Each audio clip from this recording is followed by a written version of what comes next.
దేవునికి స్తోత్రం కలుగునుగాక. అందరూ బాగున్నారా? మనలో కురుగుబాటు, ఒంటరితనం, తిరుగుబాటు, గర్వం లాంటి అనేక పాపములు మనసులో నుండే పుట్టుకొస్తాయి.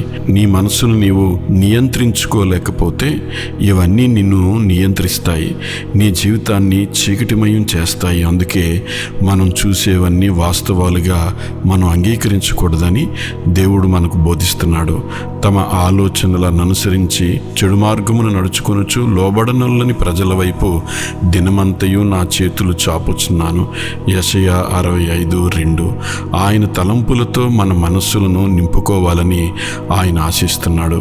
ప్రభువు మనస్సుని ఎరిగి ఆయనకి బోధింపగలవాడెవడు? మనమైతే క్రీస్తు మనస్సు కలిగిన వారము. 1 కొరింథీ 2:16.